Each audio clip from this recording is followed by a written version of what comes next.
ভিন্ন খাবার কোথায় থেকে আনবা? ছেলে বলতেছে মা গো, ও মা আপনি তো অনুমতি দেন, 2টা আনার যে প্রতিদিন গাছের মধ্যে হয়, 2টা আনার বিক্রি করে বাজারে যে টাকা পাবো সেই টাকা দিয়ে অন্য খাবার কিনে খাবো। কিন্তু মা রাজি হয় না। মা বলতেছে বাবা রে, তুমি তো বুঝতে আছো আল্লাহর পক্ষ থেকে একটা নিয়ামত, প্রতিদিন আল্লাহ পাক রব্বুল আলামিন আমাদেরকে 2টা আনা প্রদান করে, 2টা খায় আর শুধু পানি আছে, এটা দিয়ে আমার জীবন যেমন সুন্দর হয়ে চলতেছে। বাবা আল্লাহ জিকিরের উপর সন্তুষ্ট থাকো, আর বিশেষ আমরা করে লাভ নাই। কিন্তু নাসুর বান্দা ছেলেটা কোনো ওই মানতে চায় না, কোনো বাবা বারবার যখন ধীরাধীরি করতে লাগলো, এক পর্যায়ে মা রাজি হলো, ঠিক আছে যাও বাজারে বিক্রি করে দাও। ছেলে 2টা আনা নিয়ে বাজারে গেল। বাজারে যাওয়ার পরে বাজার থেকে আনা 2টা বিক্রি করলো, যে টাকা পাইলো, টাকা পাওয়ার পরে পয়সা দিয়ে সুন্দর সুন্দর খাবার বিভিন্ন আইটেম কিনে আনলো, আনার পরে খাইলো, খাওয়ার পরে ঘুমাইছে। পরের দিন ঘুম থেকে উঠে দেখে আর গাছে আনার ধরে না, কাঁচার আনার ধরে না। তার চিন্তিত হয়ে গেল। মা বলতে বাবারে, আমি আগে বলেছিলাম আল্লাহর পক্ষ থেকে যে নিয়ামত আমাদেরকে দেওয়া হয়েছে তার উপর সন্তুষ্ট থাকার জন্য, কিন্তু আল্লাহ নিয়ামতের উপর অসন্তুষ্ট হইয়া আমরা ভিন্ন রকম খাবার খাইছি, আল্লাহ নিয়ামত হারিয়ে গেছে। আনার হয় না, শুধু পানি খেয়ে জীবন যেমন করতেছেন। 1 দিন 2 দিন 3 দিন পার হয়ে যায়, 7 দিন পার হয়ে যায়, গাছের আর ফল ধরে না। এবার কি করবে? কিছুদিন পরে দেখে একটা গরু এই হারাইছিল, সুন্দর গরুটা তাদের তাবুর সামনে এসে গলাগুলি খাইতেছে। 1 দিন 2 দিন 3 দিন প্রতিদিন গরুটা এসে তাবুর সামনে ঘরের সামনে এসে গলাগুলি খায়। তৃতীয় দিন আল্লাহ পাক রব্বুল আলামিন গরুর জবান খুলে দিলেন, যেরকম সুবহানাল্লাহ। গরুটা বলতেছে মা, ও মা আপনারা আমাকে জবাই করেন, জবাই করে আপনারা খান, আমার গোশত আপনার জন্য হালাল। গরুর মুখের জবান কথা শুনে আশ্চর্য হয়ে গেল। ছেলে বলতেছে মা, গুরু তো নিজেই বলতেন তার গোশত আমার জন্য হালাল, তাহলে আমরা তাকে জবাই করি। 7 দিন ধরে খাই না, এবার জবাই করে তার গোশত আমরা খাই। তাহলে যখন ছেলেটা শুয়ে নিয়ে গরুর কাছে গেলে গরুটা অত বেশি শুয়ে গেল, সহজে জবাই করে ফেললো। জবাই করার পরে সুন্দর করে গোশতটাকে কাবাব বানায় খাইলো, আর কিছু গোশত খারাপ বানায় রেখে দিল পরের দিন খাওয়ার জন্য। খাবার বুঝলেন পুরাই ছুটকি মতন বানায় রেখে দিচ্ছে, পরে খাবে। এই দিকে 10,000 টাকার পুরস্কার দেওয়া ঘোষণা করা হয়েছিল। যে গরুর সন্তান দিতে পারবে, গরুর সন্তান দিতে পারবে, তাকে কয় হাজার টাকা দেওয়া হবে? 10,000 টাকা দেওয়া হবে। তৎক্ষণাৎ একজন নারী মহিলা খুঁজতে খুঁজতে খুঁজতে খুঁজতে সেই ঘর খুঁজে পেয়েছে। ঘরের ভিতরে দেখে গরুর খাবার খায় একজন নারী আর একজন ছেলে। তিনি মনে মনে ভাবছে কি ব্যাপার, গভীর জঙ্গলের ভিতরে পরিমাণ গরু পাইলে কোথায়? এই সন্ধান দেয় লোকের কাছে লাগা দিল। লোকেরা তৎকালীন সময় পয়গম্বর দাউদ আলাইহিস সালাম, দাউদ আলাইহিস সালামের কাছে বিচার দিলেন, আল্লাহর পয়গম্বর দাউদ, আমার গরুটা এই যে 2জন ব্যক্তি, একজন মহিলা তার সন্তান, আমরা ভাবতাম তার দরবেশ প্রতিদিন আল্লাহ রাবার বন্দী করে, আল্লাহ জিকির করে, দরবেশের মেহের ধরে এই জঙ্গলের ভিতরে 2টা আমার গরুটাকে সবাই ফেলে খাইছে, তার কঠিন বিচার পায়। লোকটা কাকাতে কোথাইছে? দাউদ আলাইহিস সালাম কাকাতে।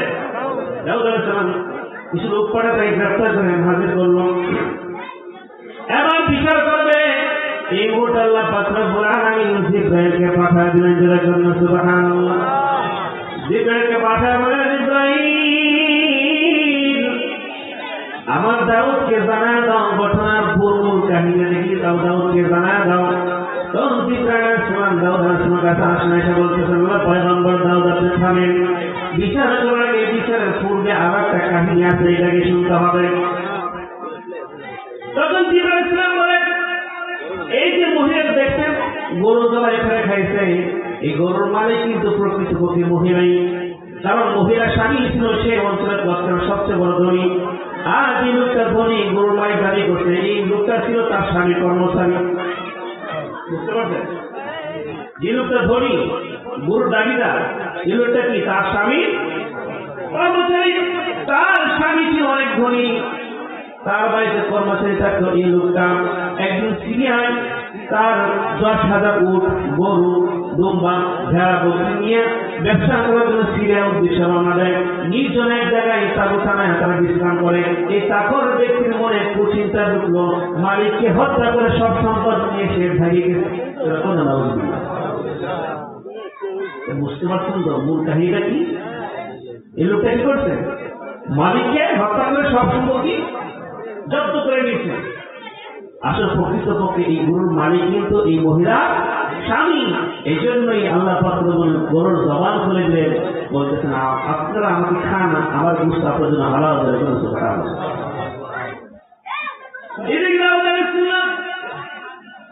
বলতেছেন। তাহলে কি করবা? গরুর লোকটাকে বলতেছেন, তাহলে কি করো, তাকে ক্ষমা করে দাও। গরুর জরিমানা বাবা যে টাকা পয়সা হয় আমি তাকে দিয়ে দিই।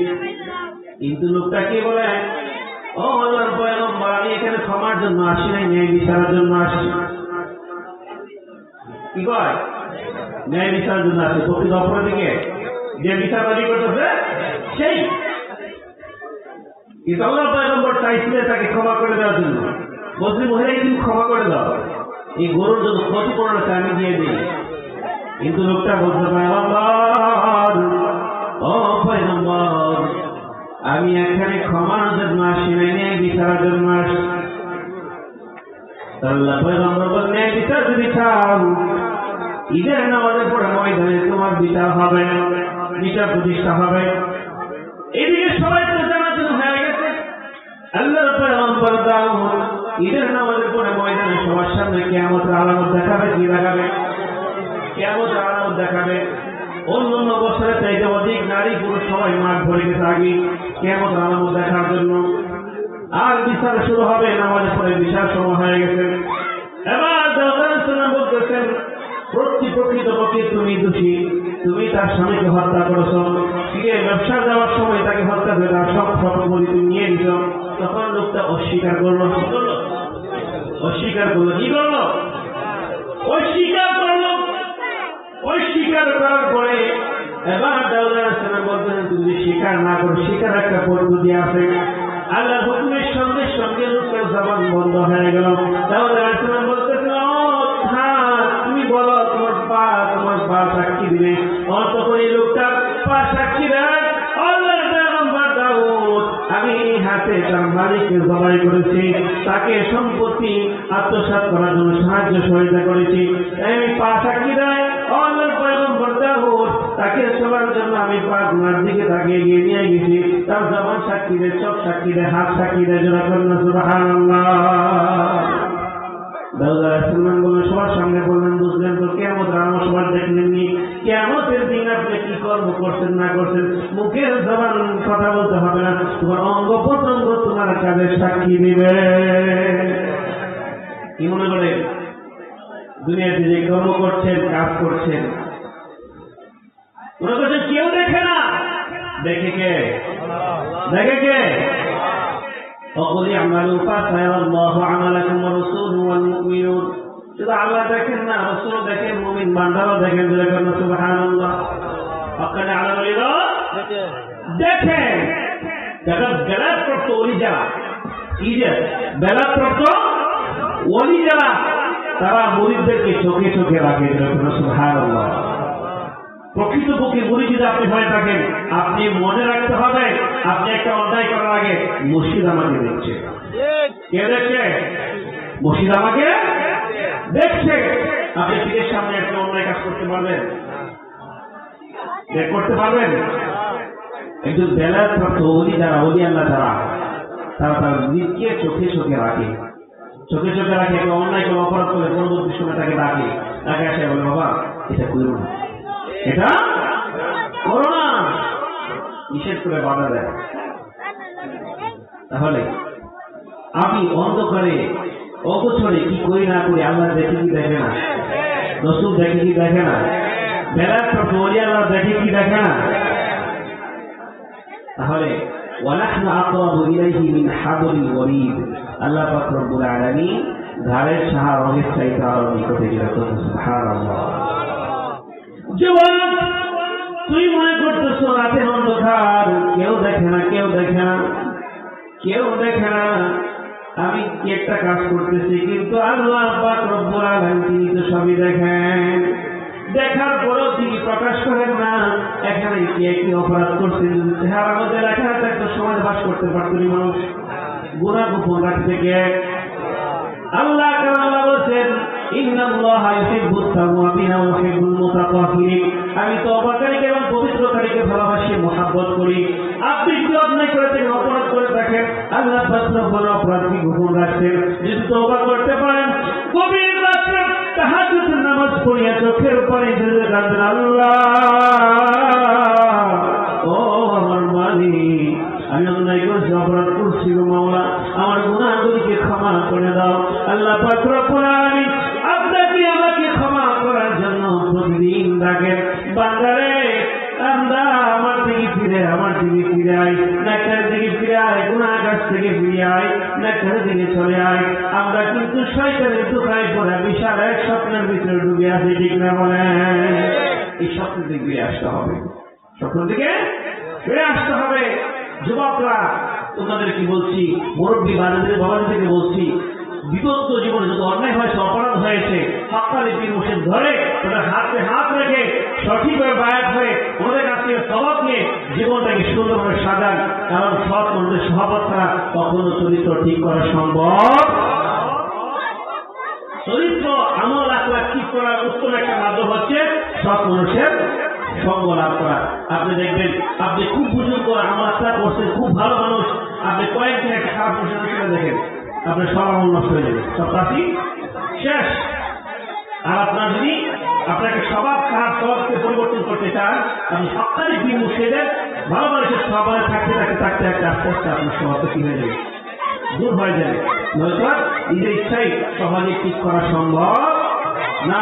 এই জন্য ভালো মানুষের সাথে থাকতে হবে। রাসূল সাল্লাল্লাহু আলাইহি ওয়াসাল্লাম বলেছে, তোমরা আতরের সাথে বন্ধুত্ব করো, কাপড়ের সাথে বন্ধুত্ব করো না। কারণ আতর যদি কিপটা হয়, কি হয়, কিপটা হয়, আতরের গান কিন্তু তোমার নাকে লাগবে।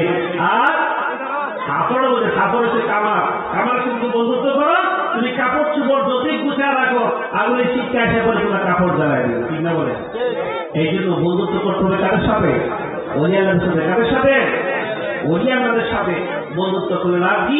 দুনিয়া ছাড়া আখিরাত লাভ। ওলিদের সাথে সম্পর্ক রাখতে পারলে রাসূল সাল্লাল্লাহু আলাইহি ওয়াসাল্লাম বলেছেন, তুমি যাকে ভালোবাসো, মহব্বত করো, তার সাথে তোমার হাসর হবে। সুবহানাল্লাহ। আপনাদের এখানে বাহাদুর শাহ রহমাতুল্লাহ আলাইহি আছেন, আপনারা কি চান না আপনার দিনের পীরদের সাথে আপনার হাসর হোক? আপনার পীরের সাথে আপনার হাসর হয়, আপনার কোনো চিন্তা আছে?